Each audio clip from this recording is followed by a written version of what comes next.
नमस्कार। आप सभी किसान भाई बहनों का स्वागत है कार्यक्रम कृषि दर्शन में। किसान भाइयों, आज नवमी है। माँ दुर्गा की सिद्धिदात्री के रूप में उपासना की जाती है। शक्तियों को प्रदान करने वाली, मनोकामनाओं को पूरा करने वाली माँ दुर्गा को नमस्कार है।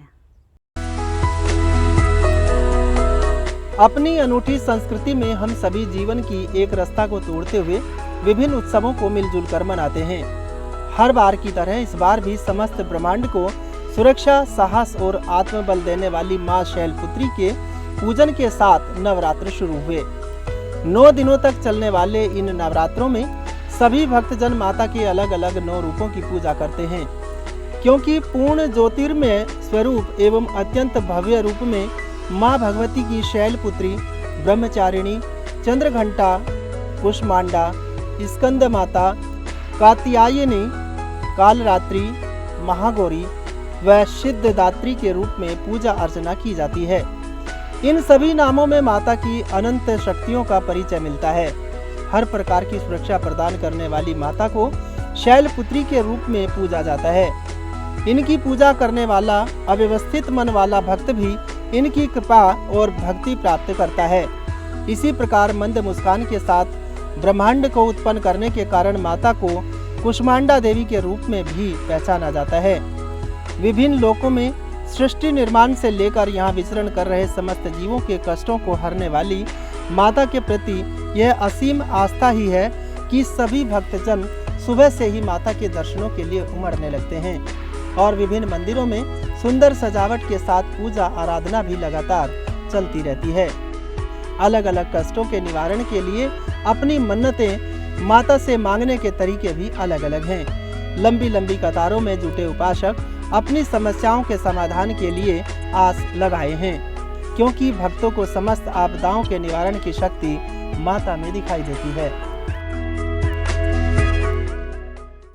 किसान भाइयों, ये तो बात हुई माँ दुर्गा की आराधना की। जब भी हम पूजा पाठ करते हैं, हम कोई भी भोग, प्रसाद, फल, फूल आदि चढ़ाते हैं, वो सभी कृषि पर आधारित होता है। कृषि से अलग हटकर हम अपने अस्तित्व के बारे में सोच भी नहीं सकते। सुदामा भी जब कृष्ण से मिलने गए थे तो 1 पोटली चावल भेंट किया था। आज भी चावल का इस्तेमाल हम अक्षत के रूप में विभिन्न शुभ अवसरों पर करते हैं और चावल हमें प्राप्त होता है धान से।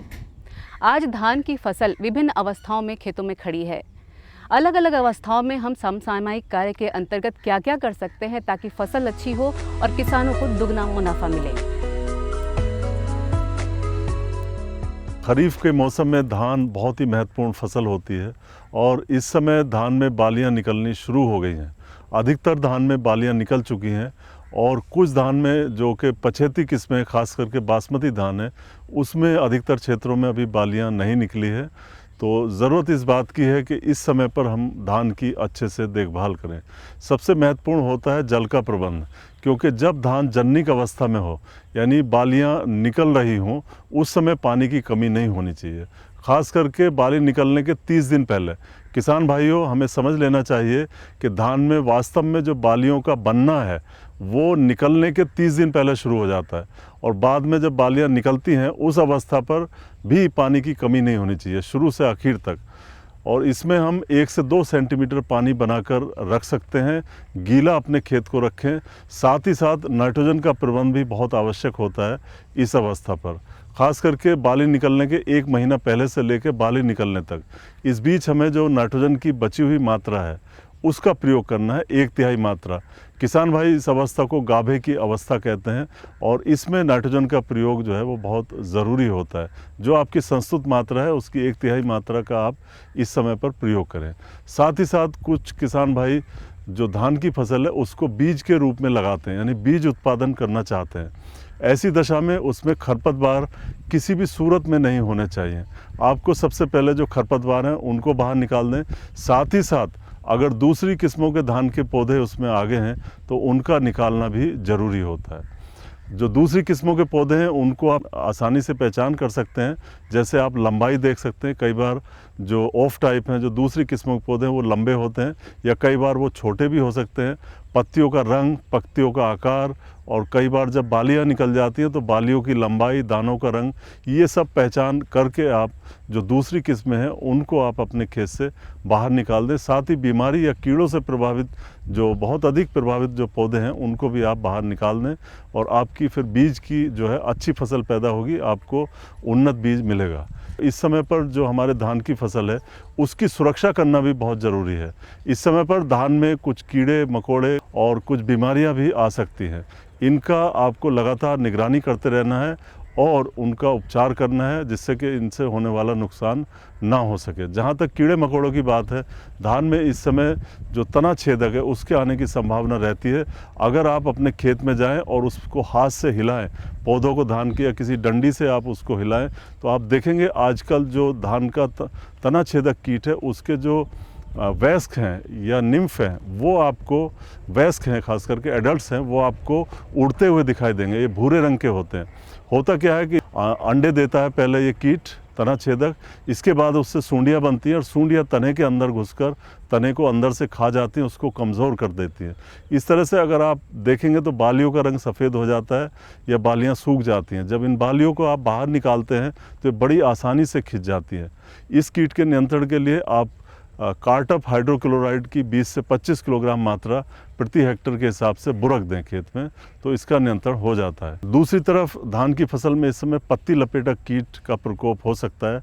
पत्ती लपेटक कीट पत्ती के दोनों किनारों को सिल देता है और बीच में एक सुरंग सी बन जाती है और ये पत्तों में जो हरा पदार्थ होता है, क्लोरोफिल होता है, उसको खा जाता है और पत्तों का रंग सफ़ेद सा हो जाता है। अगर इनका प्रभाव बहुत ज़्यादा हो खेत में पत्ता लपेटक कीटों का, तो उसमें आपको दूर से देखने पे ऐसा लगेगा जैसे कि किसी ने चूने से खेत में पुताई कर दी गई हो।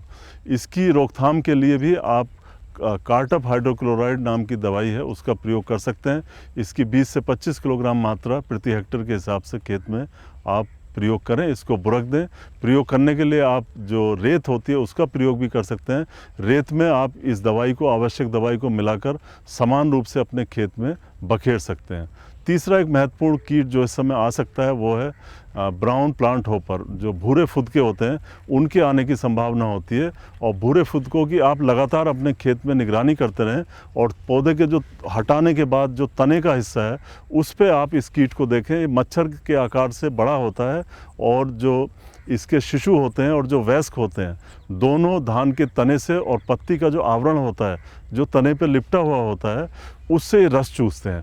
और ख़ास करके अगर ये कीट बाली अवस्था पर आता है, तना हमारा कमज़ोर हो चुका होता है क्योंकि ये कीट रस चूस लेते हैं, तो उस दशा में हमारी धान की फसल गिर सकती है। इस कीट के नियंत्रण के लिए हमको कार्बाफ्यूरान नाम की दवाई का प्रयोग करना है। कार्बाफ्यूरान 3G, इसकी 30 किलोग्राम मात्रा प्रति हेक्टेयर के हिसाब से आप अपने खेत में बुरक दें, तो जो भूरे फुदके हैं इनका नियंत्रण हो जाएगा। इसी तरह धान की फसल में जो गंधी कीट है इसके आने की संभावना रहती है। किसान भाइयों, धान की जब बालियां निकलती हैं, बालियां निकलने के तुरंत बाद उनमें परागण हो जाता है। परागण होने के बाद दानों का विकास होता है और इसमें विकास के दौरान दानों में दूध बनता है। तो जब दूधिया अवस्था आती है उस अवस्था पर गंधी कीट एक धान की फसल को नुकसान करता है। इसके जो शिशु, जो बच्चे होते हैं और जो वयस्क होते हैं, दोनों धान के दानों से रस चूसते हैं। रस चूसने से दाना हमारा खाली रह जाता है और कई बार जब इसका जो तीव्र प्रकोप हो अगर इस कीड़े का, तो हमारे धान के दाने खाली रह जाते हैं। इस दशा में हमें ज़रूरी है कि इसका हम निदान करें, इसका हम उपचार करें। इसके लिए हम जो मेलाथियान डस्ट है 5% आती है, उसकी 25 से 30 किलोग्राम मात्रा प्रति हेक्टेयर के हिसाब से आप उसकी डस्टिंग कर दें, उसको छिड़क दें अपने खेत में। इसके लिए मशीन आती है जिससे आप इसकी डस्टिंग कर सकते हैं, इसका धूलन कर सकते हैं और आपका जो गंधी कीट है उसका नियंत्रण हो जाता है। इसी तरह धान में इस समय पर खास करके जहाँ पर कम पानी रहता है, ऊंचे की ज़मीनें रहती हैं या सीधी बिजाई से धान बोया है, उस दशा में जड़ गांठ निमेटोड या जड़ गांठ सूत्रकृमि, ये धागे के आकार के कीड़े होते हैं, बहुत छोटे छोटे, जो आंखों से दिखाई नहीं देते और पौधे की जड़ों में रहकर सफ़ेद रंग की गांठें बना लेते हैं। बहुत सारी गांठें ये धान की जड़ों में जो है बना सकते हैं। और होता क्या है कि पानी का अवशोषण, पोषक तत्वों का अवशोषण काफ़ी हद तक प्रभावित होता है और फसल की बढ़वार रुक जाती है। पत्तों का रंग पीला हो जाता है, बालियां नहीं निकलती। इसी प्रकार बालियां निकली हुई हैं तो उनमें दाने पर्याप्त मात्रा में नहीं बन पाते और कई बार काफ़ी नुकसान हो जाता है। और ये जो सूत्रकृमि है, इनका जो आक्रमण है खास करके सूखे की दशा में ज़्यादा होता है। अगर ऊपर की ज़मीन है या फिर हमने धान की सीधे बिजाई की है, उन दशाओं में होता है। इसके नियंत्रण के लिए सबसे ज़रूरी है कि आप अपने धान के खेत में पर्याप्त पानी या पर्याप्त नमी बनाए रखें। साथ ही साथ इसके नियंत्रण के लिए आप कार्बाफ्यूरान नाम की दवाई का प्रयोग कर सकते हैं। कार्बाफ्यूरान 3G का मतलब यह है कि 3% में आती है और इसकी आप 30 किलोग्राम मात्रा, ध्यान रखें 30 किलोग्राम मात्रा प्रति हेक्टेयर के हिसाब से प्रयोग करें, बुरक दें, तो ये जो निमेटोड है सूत्रकृमि, इसका नियंत्रण हो जाएगा और आगे से आप धान में फसल चक्रों को अपनाएं। इसी प्रकार धान की फसल में इस समय पर कई प्रकार की बीमारियां भी आ सकते हैं। इनमें सबसे महत्वपूर्ण है जीवाणु पत्ती झुलसा। जीवाणु पत्ती झुलसा इस साल हमने देखा है, कुछ किसान भाइयों के खेतों में आया है। आपको सबसे पहले इसकी पहचान करनी है, जिसके लक्षण हैं कि पत्ती के किनारों पर पीले रंग के लहरदार छोटे छोटे धब्बे बनते हैं शुरू में। ध्यान रखें, पत्ती के किनारों से धब्बे शुरू होते हैं, शुरू में पीले रंग के होते हैं और फिर इनका रंग बदलकर भूरा हो जाता है और पत्ता हमारा सूख जाता है। ये खास पहचान है। इसके नियंत्रण के लिए आप 75 ग्राम एग्रीमाइसिन 100, ध्यान से सुने, 75 ग्राम एग्रीमाइसिन 100 और आधा किलो ब्लाइटोक्स 50, इन दोनों दवाइयों को आप 500 लीटर पानी में घोल बना लें और फिर इसका आप छिड़काव कर दें। किसान भाइयों, अगर रोग की उग्रता हो, तीव्रता हो, तो आप इस छिड़काव को 10-12 दिन बाद दोबारा करें, तो जो जीवाणु पत्ती झुलसा है इसका नियंत्रण हो जाएगा। इसी प्रकार इस समय पर सुनने में आ रहा है कि जो बदरा रोग है, झोंका रोग है, ब्लास्ट रोग है, वो भी धान की फसल में आ जाता है। इसमें होता क्या है कि ये पत्तों पे भी आता है और गर्दन पर भी आता है।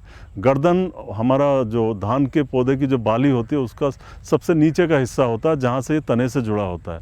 और कई बार इस रोग के आने से जो बालियाँ हैं ग्रीवा से या गर्दन से टूटकर लटक जाती हैं। इसके नियंत्रण के लिए आप बाविस्टीन का प्रयोग करें। 1 ग्राम बाविस्टीन 1 लीटर पानी और घोल बनाकर आप छिड़क दें। किसान भाइयों, यहाँ ये बताना ज़रूरी है कि ट्राइसाइक्लाजोल नाम का जो फफूंदनाशी है, कवकनाशी है, उसका प्रयोग खास करके बासमती धान में आप ना करें और विशेषकर ऐसे किसान जो बासमती धान का एक्सपोर्ट करते हैं, निर्यात करते हैं, क्योंकि जो यूरोपियन संघ है उसने अब इसकी जो अधिकतम जो अवशेष की सीमा है वो 0.01 ppm कर दी है, जो पहले 0.1 ppm है। तो इसका आपको विशेष ध्यान रखना है। अगर ट्राइसाइक्लाजोल का प्रयोग आपको करना ही है, मान लीजिए, तो कटाई के कम से कम 30-40 दिन के पहले ही आप कर लें उसको, उसके बाद आप इसका प्रयोग ना करें। किसान भाइयों, आपने देखा कि धान की फसल में इस समय पर हमें सही से उसमें जल की व्यवस्था करनी है, नाइट्रोजन का प्रयोग करना है, अगर नहीं किया है। साथ ही साथ फसल की सुरक्षा पर विशेष ध्यान दें। कीड़े मकोड़े, रोग, बीमारी जो हमारी धान की फसल में आ रही है उसका हम नियंत्रण करें, तो हम देखेंगे कि हमें धान से अच्छी पैदावार की प्राप्ति होगी। पिछले दिनों लगातार हुई बारिश के चलते खेतों में लगी फसलें खराब हो गई हैं। आइए खेतों में चलते हैं, जायजा लेते हैं कौन कौन सी फसल को कितना नुकसान हुआ है।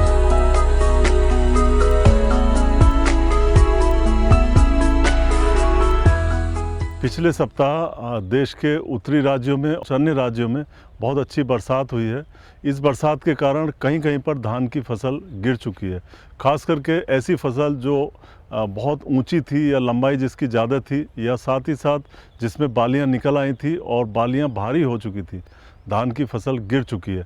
इसमें किसान भाइयों, इस समय बहुत ज़्यादा तो हम नहीं कर सकते, लेकिन उसमें आपको विशेष ध्यान यही रखना है कि फालतू पानी अगर ऐसे खेत में खड़ा है तो उसे आप तुरंत निकाल दें और साथ ही साथ पकने के तुरंत बाद आप इस फसल को काट लें और काटने के बाद इसको खेत से बाहर निकाल लें, या खेत में अगर पानी नहीं है तो खेत में ही आप इस फसल को अच्छी तरह से सुखा लें और सुखाने के बाद ही आप इस फसल की गाही करें। साथ ही साथ अगर कच्ची फसल गिरी है हमारी तो उसमें हमें कीड़े मकोड़े और बीमारियों का प्रबंध भी ठीक से करना है, क्योंकि ऐसा हो रहा है आजकल के मौसम में नमी बढ़ गई है। नमी बढ़ने के साथ साथ रात का तापमान भी आजकल नीचे गिर रहा है।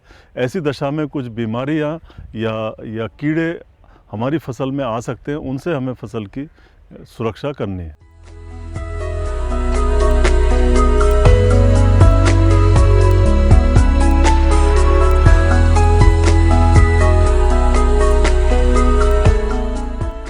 अभी जैसे जो बारिश हुई है, विशेषकर उत्तर पश्चिमी भारत में कई स्थानों पर अच्छी बारिश हुई है, उससे फसलों को नुकसान भी हुआ है। विशेषकर उन फसलों को जो फसलें पकने की अवस्था पर है या पक चुकी है। अगर हम बाजरे की फसल की बात करें तो क्योंकि ये लंबाई में बढ़ता है, इसी तरह मक्का में भी क्योंकि लंबाई में बढ़ती है, तो तेज़ हवा के साथ जहाँ पे बरसात हुई है वहाँ पे फसल गिरने से काफ़ी नुकसान हुआ है। साथ ही पानी भरने से भी बाजरा में पीलापन आ जाता है। ऐसे ही जो अन्य धान्य फसलें हैं उनमें भी पानी भरने से नुकसान हो जाता है। और जो दलहनी फसलें हैं हमारी, उनमें चूँकि ये पानी भरने से विशेष रूप से संवेदनशील होती है, और चूँकि ज़्यादातर दलहनी फसलें जैसे हम मूंग की बात करें या उड़द की, लोबिया की बात करें, मोठ की बात करें, तो ये सभी पकने की अवस्था पर है या पक चुकी है कहीं कहीं पे, जहाँ पे किसान भाई कटाई कर रहे हैं, कटाई अभी चल रही है। तो उन फसलों में काफ़ी नुकसान हुआ है जहाँ खेतों में पानी भर गया और फसल काटी हुई पड़ी थी। तो इस समय ये ध्यान रखें कि यदि ऐसा हुआ है या बरसात अभी भी हो रही है तो जो जैसे ही फसल काट लें उसे किसी ऊंचे स्थान पर रख दें और उसको ढक कर रखें ताकि फसल भीगे नहीं। और खेत में काटी हुई फसल को खेत में नहीं रखें, रखते भी हैं तो ऊंचे स्थान पर रखें और फैला कर रखें ताकि जैसे ही धूप निकले वो जो भीगी है फसल वो धूप से वो सूख जाए। साथ ही खेतों की देखभाल करते रहें। यदि उनमें किसी प्रकार के रोग इत्यादि दिखाई देते हैं तो उनका तुरंत निदान करें। और जैसे बाजरे की बात करें तो अर्गट रोग इस समय आने की संभावना रहती है, और यदि दिखाई देता है तो जो रोगग्रस्त पौधे हैं उनको उखाड़ कर नष्ट कर दें।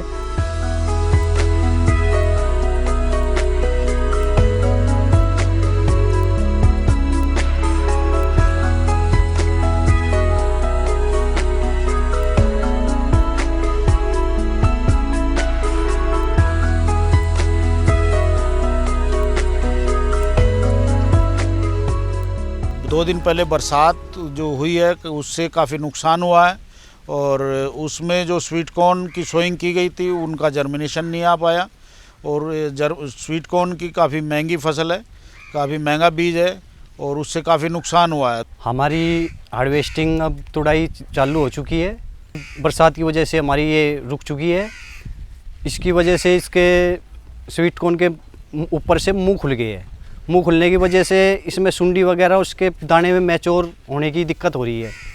इसकी वजह से मंडी भाव में भी हमें थोड़ी दिक्कत हो रही है। जिन किसान भाइयों के पास अभी ज़्यादा बारिश होने की वजह से कुछ किसानों के पास मक्का के खेत या तो मक्का गिर गई है या बहुत ज़्यादा पीली पड़ गई है। इसमें मक्का जब भी ज़्यादा जल भराव होता है तो ये समस्या अक्सर देखने सामने आती है। और मक्का के भुट्टे जो हरे भुट्टे के लिए उगाते हैं, जैसे मिट्टी मक्का हो गई या साधारण मक्का को, उसमें आपके भुट्टे में कभी कभी पानी भी भर जाता है। इस समस्या के निदान के लिए आपको इस समय नाइट्रोजन देना बहुत आवश्यक हो जाता है। यहाँ नाइट्रोजन आप यहाँ पौधे की जड़ में दें या 2% यूरिया का गोल छिड़काव करके करें, ताकि आपकी फसल को थोड़ी ताकत मिलेगी। जिनकी फसल अभी कटाई पे आ चुकी है और जिसके दाने भर चुके हैं, 18 से 20 दिन की हो गई है, वो किसान भाई तुरंत उसकी तुड़ाई कर ले और भुट्टू को थोड़ा उल्टा करके रख दे, तो ताकि उनमें से जो ज़्यादा मॉइस्चर है जिसकी वजह से फफूंद बन जाती है वो फफूंद नहीं बनेगी।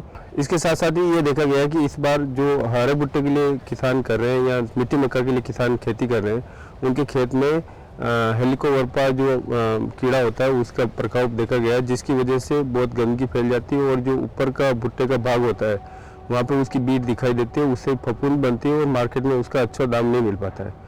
तो इसके कंट्रोल के लिए वो HA-NPV का छिड़काव करें, या उनको अगर ज़्यादा कम मात्रा में है तो उनको पकड़ के भी किसान लोग मार सकते हैं, क्योंकि ये बहुत बड़ा कीड़ा होता है।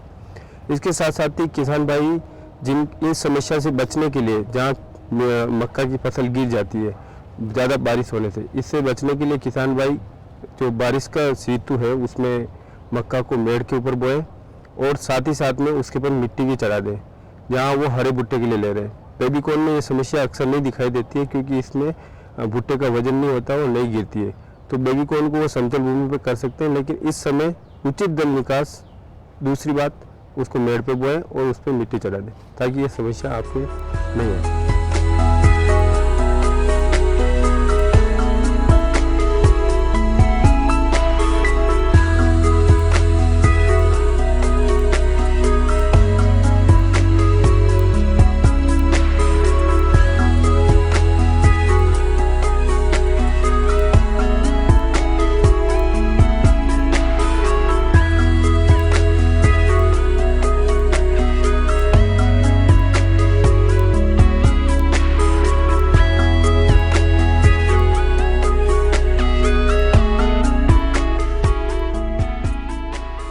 विशेषकर जिन किसान भाइयों ने पत्तेदार सब्जियों की खेत में फसल लगाई हुई थी, उसमें इस 3 दिन की निरंतर बारिश से जल भराव के कारण फसल की वृद्धि प्रभावित हुई है और कहीं कहीं पत्तों में बीमारी आने की भी स्थिति बन गई है। साथ ही साथ जो मिर्ची लगी हुई थी मेड़ों के ऊपर, अधिक वर्षा, जल भराव एवं तेज़ हवा के साथ बारिश ने उसको झुका दिया, जिससे फसल में पुष्पन एवं फल बनने की प्रक्रिया प्रभावित हुई है। जहाँ जब बात आती है बेल वाली सब्जी फसलों की, जिनको हम कहते हैं मचान बना करके आप नाली विधि में बुआई करें, ऐसे में भी नालियों के अंदर जल भराव हो जाता है जब बारिश अधिक होती है। कि व्यवस्था होने के बावजूद भी कुछ समय रहता है जिसमें जल खेत में रुका ही रहता है। ऐसी स्थिति में बेल वाली सब्जी फसलों में, चाहे वो लौकी है, तुरई है, खीरा है, उनमें भी उकटा रोग या विल्ट आने की स्थिति बनी है। क्योंकि वर्षा के तुरंत बाद जब ज़मीन में नमी की मात्रा अधिक होती है तो ऐसे में उकटा रोग आने की संभावना बढ़ जाती है और उससे पौधे यकायक ही सूख जाते हैं। और जहाँ तक बात है संरक्षित खेती में, जिन किसान भाइयों ने अपनी कीट अवरोधी जाल घरों में बेलदार सब्जियां, विशेषकर करेला और खीरा लगाया हुआ है, उसमें जल भराव होना एक स्वाभाविक सी बात थी जब वर्षा अधिक होती है, क्योंकि कीट अवरोधी जाल घर में नीचे पानी आने से रोकाव की कोई व्यवस्था नहीं होती है। ऐसे में जल भरने के कारण जो ट्रेलिंग किए हुए पौधे हैं वो लुढ़क गए और उससे जो है पौधों की संख्या में कमी हुई है, नुकसान हुआ है। इन सब स्थितियों से अगर हमारे किसान भाइयों को उबरना है तो उसके लिए हमारा ये रहता है कि भाई आप एक तो अपने खेत में जल निकास की व्यवस्था रखें, और जब मौसम एकदम से शुष्क हो जाता है, दिन में तेज़ धूप आती है, तो उसमें उकटा रोग से बचने के लिए पौधों में हम सिफारिश करते हैं कि आप ड्रंचिंग करें, ताकि ड्रंचिंग करें किसी फफूंदनाशी से, जैसे कैफ्टान है, बाविस्टिन से जड़ क्षेत्र में उसको डाल सकते हैं, या उनके ऊपर छिड़काव भी किया जा सकता है। इस प्रकार से हमारे किसान भाई ये जो बेमौसमी वर्षा से होने वाले नुकसान से अपने आप को बचा सकते हैं।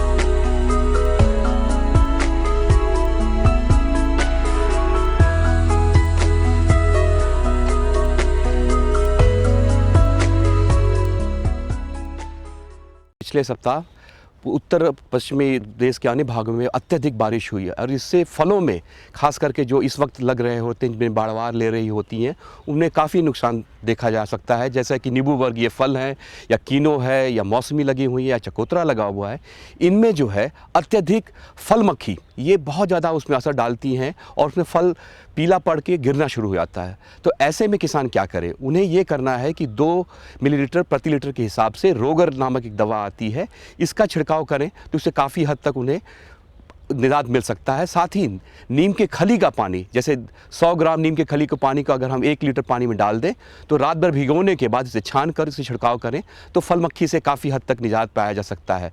साथ ही जो किसान भाई अमरूद लगा रखे हैं, उनमें जो है इनकी समस्या, जो सूढ़ियाँ हैं या और भी कीट हैं, इनके प्रकोप बढ़ जाते हैं, तो उनमें भी 1 से 2 छिड़काव करीब 10 दिन के अंतराल पर जरूर करें।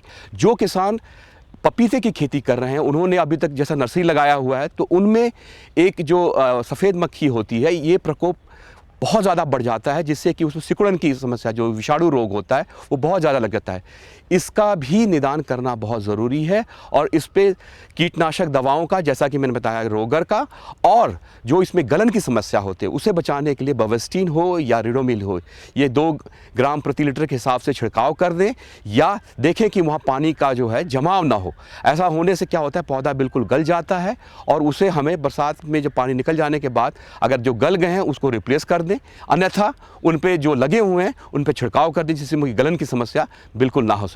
ऐसा करने पे जो है पौधे बच पाएंगे और इस जो अन्य सामयिक जो बारिश हुई है इससे पौधों को बचा सकेंगे और किसान जो फल उगा रहे हैं इस क्षेत्रों में, इनसे निजात पा सकते हैं।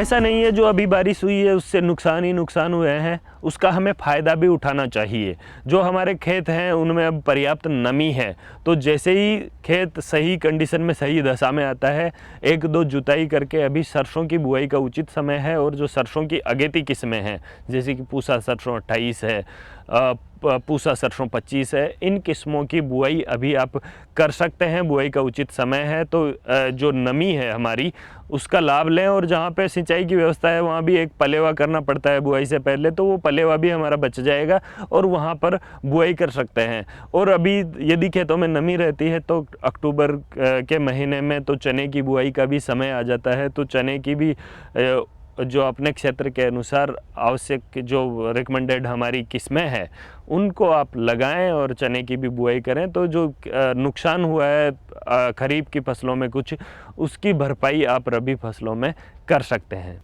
किसान भाइयों, हमें आशा है कि आज के इस कार्यक्रम में दी गई जानकारियों का लाभ आप अवश्य उठाएंगे। फिर भी यदि कोई प्रतिक्रिया हो, सुझाव हो या आप कोई प्रश्न पूछना चाहते हैं तो हमें अवश्य लिख भेजें। हमारा पता है कार्यक्रम कृषि दर्शन, कमरा नंबर 801, दूरदर्शन भवन, फेज़ 2, कोपरनिकस मार्ग, मंडी हाउस, नई दिल्ली 110001। तो किसान भाइयों, इसी के साथ हमारा आज का ये कार्यक्रम यहीं समाप्त होता है। कुछ नई और रोचक जानकारियों के साथ अगले कार्यक्रम में हम फिर होंगे आपके सामने। तब तक के लिए हमें और कृषि दर्शन की पूरी टीम को दीजिए इजाज़त। नमस्कार।